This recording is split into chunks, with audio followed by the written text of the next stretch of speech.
दोस्तों आप सभी को नमस्कार, स्वागत करते हैं आप सभी का टेक डिजिटल डीएस चैनल पर। दोस्तों डीडी फ्री डिश प्लेटफॉर्म को कर देना चाहिए एड्रेसेबल सिस्टम यानी कि पेड डीटीएच प्लेटफॉर्म। दोस्तों एक वीडियो हमने और बनाया था जिसमें कि हमने डिटेल में ये बातें बताई थी, उस समय की जो अपडेट थी। दोस्तों अब एक और अपडेट निकल करके आ रही है ट्राई की तरफ से, यानी telecom regulatory authority of India की तरफ से। ये 8 जुलाई 2024 की अपडेट है दोस्तों, जिसमें कि ये साफ साफ बता दिया गया है एक बार फिर से कि डीडी फ्री डिश प्लेटफॉर्म को पेड डीटीएच प्लेटफॉर्म कर देना चाहिए। और उसमें वो सारी बातें बताई गई हैं डिटेल में दोस्तों कि ऐसा क्यों किया जाना अब ज़रूरी हो गया है। तो दोस्तों बने रहे इस वीडियो में लास्ट तक। इस वीडियो को लास्ट तक अगर आप देख लेते हैं दोस्तों तो सारी इन्फॉर्मेशन जो telecom regulatory authority of India की तरफ से निकल करके आ रही है डीडी फ्री डिश प्लेटफॉर्म यानी DD free dish set top box को लेकर के, वो आप सभी को जानकारी हो जाएगी। तो दोस्तों आइए चलते हैं इस वीडियो के अगले हिस्से में और डिटेल में उन सभी टॉपिक्स पर बातें कर लेते हैं। नमस्कार दोस्तों, मैं हूं आपका दोस्त और चैनल होस्ट। आप देख रहे हैं tech digital DS.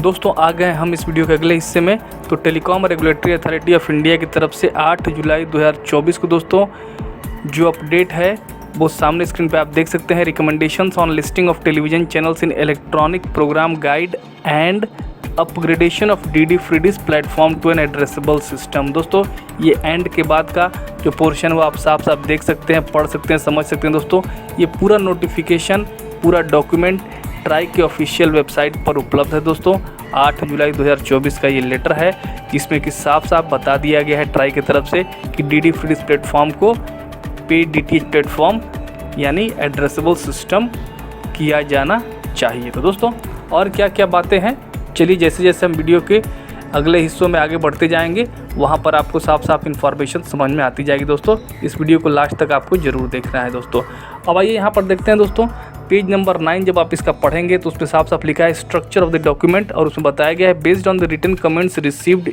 Inputs provided by the stakeholders during the OHD and their analysis the authority has finalised these recommendations. The recommendations have been spread over 4 chapters.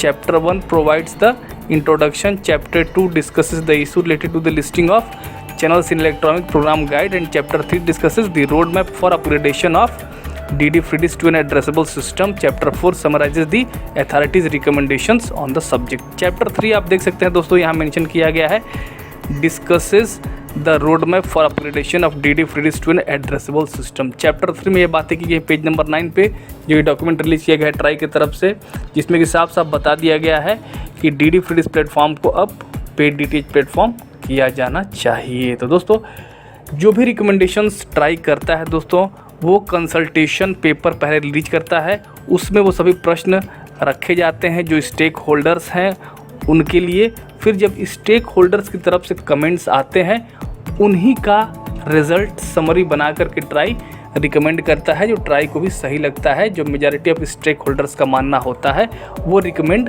कर देता है। तो दोस्तों यहाँ डीडी फ्री डिश प्लेटफॉर्म के लिए जो stake holders हैं, जो अलग अलग डीटीएच ऑपरेटर्स हैं, डीपीओज़ हैं जो डिस्ट्रीब्यूट करते हैं चैनल्स को, उनकी भी ये राय है कि डीडी फ्री डिश प्लेटफॉर्म को पेड डीटीएच प्लेटफॉर्म किया जाना चाहिए, जैसा कि कंसल्टेशन पेपर के इनपुट्स में निकल करके आया है। अब दोस्तों आप जब पेज नंबर 17 पढ़ेंगे इस पूरे डॉक्यूमेंट का 3.1, moreover due to its non addressable nature the actual number of DD free dish subscribers cannot be determined. Further TRAI's regulatory framework which is applicable to addressable systems only is not applicable to DD free dish which is a non addressable system. तो दोस्तों यहाँ पर ये बातें बताई जा रही हैं कि क्योंकि DD free dish non addressable nature का है, नॉन एड्रेसेबल मतलब कि पेड डीटीएच प्लेटफॉर्म नहीं है, तो इससे समस्या ये होती है कि जो actual number of DD free dish के सब्सक्राइबर्स हैं, डीडी फ्री डिश के एक्चुअल सब्सक्राइबर्स हैं, उनकी संख्या जो है वो पता कर पाना बड़ा मुश्किल होता है, जबकि एड्रेसेबल सिस्टम जो भी डीटीएच प्लेटफॉर्म्स होते हैं उनमें ये बड़ी आसानी से हो जाता है। अब यहाँ पर पॉइंट नंबर ए देखिए, non applicability of 2017 regulatory framework and availability of pay channels on DD free dish.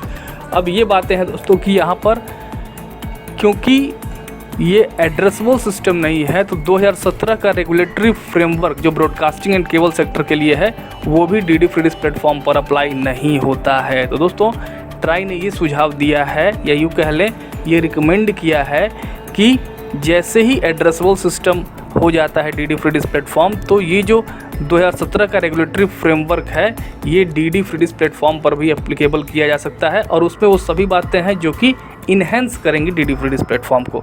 अब 3.2 क्या कहता है दोस्तों, इसी पेज नंबर पे आप पढ़ सकते हैं, यानी पेज नंबर 17 पर। In the said consultation paper TRAI has also raised issues pertaining to non level playing field and non addressability of D D free dish vide question numbers 11, 12 and 13। जब consultation paper दोस्तों इससे संबंधित release किया गया था तो उसमें try ने पूछा था और ये बातें निकल करके आई थी, नॉन प्लेइंग फील्ड की बातें हुई थी, क्योंकि दोस्तों D D free dish platform भी एक DTH प्लेटफॉर्म है और पेड DTH प्लेटफॉर्म्स भी DTH प्लेटफॉर्म्स ही हैं। तो नॉन प्लेइंग फील्ड कैसे हो जाता है दोस्तों, आपको थोड़ा सा हम समझा देते हैं। जब आप कोई पेड DTH प्लेटफॉर्म पर चैनल देखते हैं, मान लीजिए आप जी एक्शन देख रहे हैं दोस्तों, तो वो चैनल जो है अगर DD फ्री डिश पर भी उपलब्ध है तो DD फ्री डिश ग्राहकों के लिए तो फ्री में मिलता है, लेकिन जो पेड DTH प्लेटफॉर्म्स हैं, पेड DTH प्लेटफॉर्म्स पर जो कस्टमर्स हैं उनको वो चैनल पेड के रूप में मिलता है, या फिर कह लें केबल ऑपरेटर्स को उसके लिए पैसे देने पड़ते हैं। तो यहाँ पर दोस्तों लेवल प्लेइंग फील्ड की बात भी इसीलिए की गई है। और क्वेश्चन नंबर 11, 12 और 13 की बात की जा रही है ट्राई की तरफ से, जो कंसल्टेशन पेपर में 3 प्रश्न के माध्यम से ये पूछा गया था कि DD फ्री डिश प्लेटफॉर्म को एड्रेसेबल किया जाना चाहिए। तो उस पर जो स्टेक होल्डर्स हैं इन तीनों प्रश्नों के ऊपर उन्होंने क्या जवाब दिया वो आपको हम बता देते हैं। दोस्तों हम यहाँ केवल एक प्रश्न की चर्चा करने वाले हैं क्योंकि वीडियो थोड़ा लेंदी हो जाएगा, बाकी 2 प्रश्नों को हम अगले कुछ वीडियोज़ में भी बता देंगे आपको। अब यहाँ पर देखिए दोस्तों, comments of the stakeholders 3.3 question 11 of the consultation paper reads as under. Question 11 देख लीजिए क्या था दोस्तों, कंसल्टेशन पेपर में जो पूछा गया था ट्राई की तरफ से, और जो अब इनपुट्स आए हैं जिस पर की रिकमेंडेशंस हैं।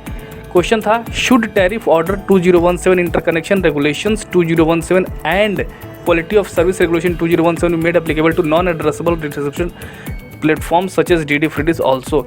यहाँ साफ साफ ट्राई ने ये प्रश्न रखा है स्टेक होल्डर्स के सामने कि क्योंकि DD free dish paid DTH platform नहीं है, नॉन एड्रेसेबल सिस्टम है, तो क्या 2017 का टैरिफ ऑर्डर वाला नियम और इंटर कनेक्शन रेगुलेशंस 2017 का ये जो नियम है ये DD फ्री डिश प्लेटफॉर्म पर भी लगा दिया जाना चाहिए। तो दोस्तों ये था प्रश्न 11, और इस पर तमाम जो स्टेक होल्डर्स हैं दोस्तों उनके जो कमेंट्स आए वो इस प्रश्न को बिल्कुल सही मान रहे हैं और इस प्रश्न का उत्तर वो हाँ में ही दे रहे हैं, जो कि अभी आपका जो आंसर है उनका वो भी हम आपको दिखा देंगे दोस्तों। जो इस प्रश्न के रूप में उनका जो आंसर निकल करके आया है, जो स्टेक होल्डर्स थे, बार बार बोलता है स्टेक होल्डर्स का मतलब जो DPOs हैं, जो MSOs हैं, जो DTH ऑपरेटर्स हैं, उनकी तरफ से क्या रिस्पॉन्स है दोस्तों, वो स्टेक होल्डर्स उन्हीं को कहा जाता है। तो ट्राई दोस्तों हमेशा कंसल्टेशन पेपर रिलीज करने के बाद उस कंसल्टेशन पेपर में जो भी कमेंट्स आते हैं उनके आधार पर ही निर्णय लेता है, और ये उसी के आधार पर निर्णय लिया गया है कि DD फ्री डिश प्लेटफॉर्म को पेड DTH प्लेटफॉर्म किया जाना चाहिए। हालांकि ट्राई निर्णय तो ले सकता है दोस्तों, लेकिन रिकमेंड जरूर कर सकता है ministry of information and broadcasting को, जो कि उन्होंने किया भी है। अब देखिए दोस्तों इसके रिस्पॉन्स में जो आंसर आया है, in the response majority of the stakeholders particularly the DPOs including both DTH operators and MSOs have strongly advocated for making the DD free dish platform addressable, thereby subjecting it to TRAI's regulatory framework of broadcasting and cable services 2017। दोस्तों यहाँ पर stake holders का कहना है कि DD free dish platform को भी addressable system किया जाना चाहिए, पेड DTH प्लेटफॉर्म किया जाना चाहिए, क्योंकि लेवल प्लेइंग फील्ड भी हो जाएगा और DD फ्री डिश प्लेटफॉर्म के एड्रेसेबल होते ही ट्राई के नियम और कानून DD फ्री डिश प्लेटफॉर्म पर भी लगने शुरू हो जाएंगी। जैसे कि लास्ट लाइन में आप देख सकते हैं, thereby subjecting to TRAI's regulatory framework of broadcasting and cable services of 2017। तो यहाँ साफ साफ देख सकते हैं दोस्तों कि कितनी आतुरता है, कह सकते हैं व्याकुलता है जो भी DTH ऑपरेटर्स हैं, MSOs हैं, DPOs हैं दोस्तों, क्योंकि उनको भी ऐसा लगता है कि DD फ्री डिश प्लेटफॉर्म काफ़ी आगे निकल चुका है पेड DTH प्लेटफॉर्म्स के मामले में। सब्सक्राइबर बेस की बात कर ले या फिर क्वालिटी कंटेंट, क्वालिटी चैनल्स की बात कर ले। यहाँ पर दोस्तों ट्राई की तरफ से एक बात और बताई गई है कि क्योंकि ये नॉन एड्रेसेबल सिस्टम है DD फ्री डिश प्लेटफॉर्म, इसीलिए जो सेटअप बॉक्सेस हैं वो अलग अलग कस्टमर्स के पास अलग अलग पाए जाते हैं, पायरेसी का खतरा रहता है।